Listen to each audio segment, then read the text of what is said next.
জঙ্গলমহলে মাধ্যমিক পরীক্ষার্থীদের জন্য বিশেষ সতর্কতা পুলিশ ও বন দফতরের। বাঘ ও হাতির জন্য পরীক্ষার্থীদের যাতে কোনো অসুবিধা না হয় সেদিকেও নজর।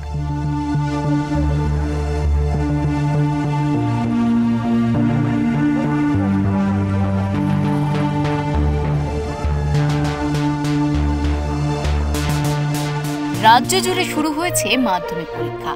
মাধ্যমিক সুষ্ঠুভাবে সম্পন্ন করতে ব্যাপক নিরাপত্তার ব্যবস্থা করা হয়েছে জঙ্গলমহলের ঝাড়গ্রামে। পরীক্ষার্থীদের পরীক্ষা কেন্দ্রে যেতে কোনো অসুবিধায় যাতে পড়তে না হয় সেজন্য নির্দিষ্ট সময়ে পর্যাপ্ত বাসের ব্যবস্থা করা হয়েছে। জেলায় ইতিমধ্যে প্রায় 13,650 জন পরীক্ষার্থী পরীক্ষা এবারে দিচ্ছেন। টোটাল 39টা সেন্টার হয়েছে ঝাড়গ্রাম জেলায়।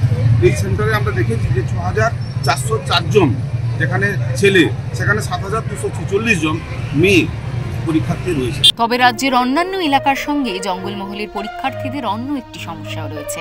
স্কুলে যাওয়ার পথে অনেক সময় হাতির রাস্তা আটকে থাকে, ফলে দেরি হয় পরীক্ষার্থীদের।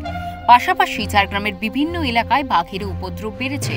সেই কথা মাথায় রেখে যেসব এলাকায় হাতি রয়েছে সেসব এলাকায় বন কর্মীদের পাশাপাশি মোতায়েন থাকছে পুলিশ, যাতে হাতির জন্য পরীক্ষার্থীদের কোনো অসুবিধা না হয় তার জন্য বিশেষ ব্যবস্থাও নেওয়া হয়েছে। যদি কোনো পরীক্ষার্থী হাতির হামলার ভয়ে পরীক্ষা কেন্দ্রে যেতে সমস্যায় পড়ে তাহলে তাকে বন দফতরের গাড়িতে করে পরীক্ষা কেন্দ্রে পৌঁছে দেওয়ার ব্যবস্থাও থাকছে। রাস্তায় থাকবে বন দফতরের ঐরাবত গাড়ি। ঝাড়গ্রাম জেলা থেকে জেলা প্রশাসন এবং স্কুল দপ্তর, বিদ্যালয় দপ্তর সার্বিকভাবে সর্বস্তরে সমস্ত কিছু ব্যবস্থা নিয়েছেন।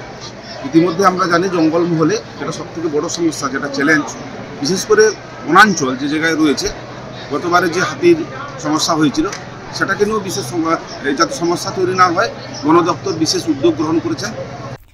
ঝাড়গ্রাম থেকে অরূপ ঘোষের রিপোর্ট, ওঙ্কার বাংলা।